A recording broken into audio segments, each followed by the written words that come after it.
Vivacity, we build it out. There is a big aspect of trying to find customers and their pains and trying to solve them.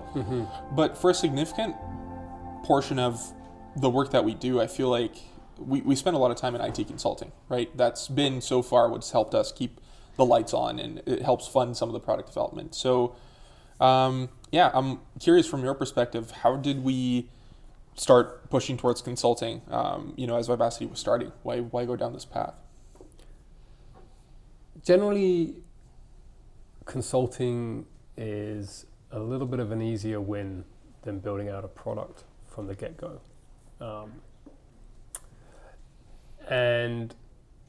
It's much, the risks and there's a lower cost for clients to say, hey, look, here's a little contract that we need you to do. It's a one-time thing, a defined amount, go and do this for us. And then if you do a good job, typically they'll come back and go, okay, well, maybe there's some other things we need you to look at, right? So generally it's an easier path to just start off with a little bit of consulting work. And we've had some decent success in that path, and I feel like we do a pretty good job. We try to put ourselves in our clients' shoes. But it's never always been the end game for Vivacity. I've always viewed consulting as you said, keep the lights on, try and do some good work for our clients, try and build that rapport with our clientele, but in the background develop something that's neat and innovative and something that would actually make a bit of a difference. So that's sort of the path that we've taken. Gotcha. Interesting. I'm curious, just really quickly, from your perspective, what are some of the pros and cons of going down this consulting path, and perhaps even looking at the work that we do today, the good and the bad, I guess for us as a company offering those services and trying to build a product? So the good aspect around consultancy is certainly that, as I mentioned, it's an easy gateway into working with clients. They can get a good sense of you in a low risk environment.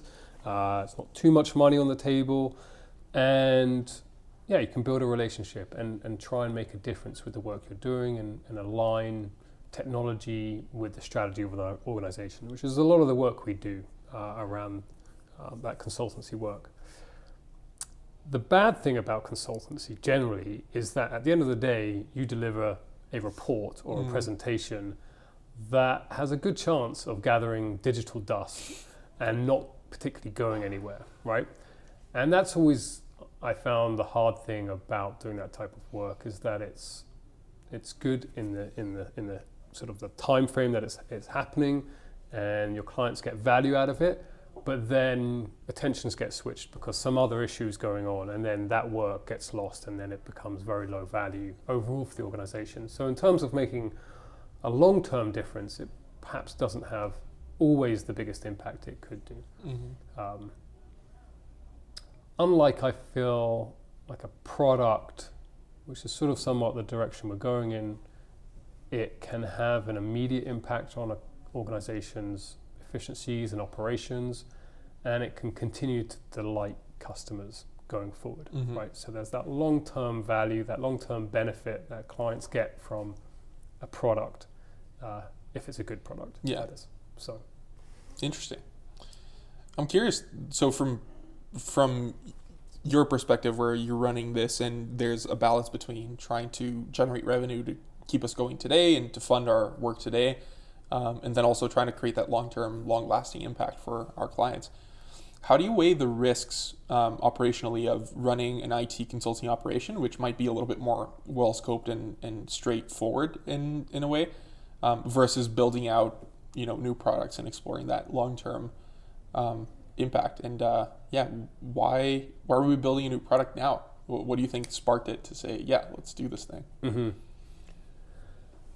So when I started Vivacity, there was always the case of, we're going to do this consultancy work, but the goal is to move into the product development. So that's always been at the back of my mind about building Vivacity, right? And that's a critical thing to know. So we're not swaying from the path that was already set, somewhat in stone when Vivacity was created. The why now is because I feel like we've done enough work with our clients and we've sort of found a niche area that we think we can make a big difference. And that was always the point, is that we would do enough of these consultancy projects to find something that is we can make a meaningful difference. So I think we've hit that spot now, and we're in that position where we can dedicate the resources to building something. And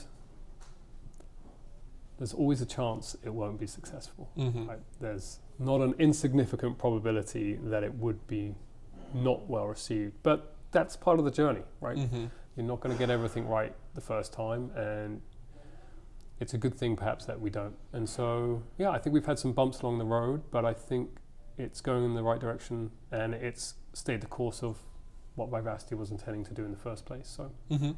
Yeah, I think that makes a ton of sense. Just finally, I mean, in the long term, how would you like to see us deal with consulting work? Would you like to see Vivacity turning into a purely product organization? Do you see having some consulting arm just innately being a part of what we do by the nature of our clients and the space that we're in? In an ideal world inside George's mind, what does that look like? George's mind is not happy with that question. No, I would say to be determined. Mm. There is clients like consultancy work. Mm-hmm. We're seeing that there is some value behind it. If there wasn't any value out of it and we weren't enjoying it, then we wouldn't do it. Mm-hmm. And so our clients enjoy it or see value in it.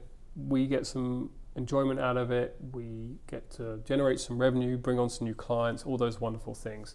So while we're moving towards more of a product development role and building something out that's hopefully innovative and new and neat and wonderful and shiny, I'm reserving the right to still think about doing consultancy work with our clients, because we have some wonderful clients that we work with on consultancy, and it would just, and they rely on us to do good work for them, and so why would we jeopardize that for our clients by moving away too swiftly away from it? So. Yeah, indeed. Makes me happy to hear that. I think we work with some really cool folks. It'd be lovely to keep doing that. Yep. Stefano, a couple of questions for you from my side. Let's do it. How many software products have you built up before?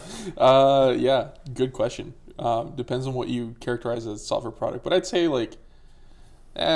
anywhere between 5 to 10. None of them very successful, and some trying to solve a very specific problem for one very specific user.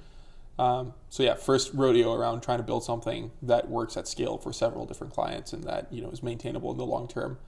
Quite a few kind of smaller jobs here and there over time. Awesome.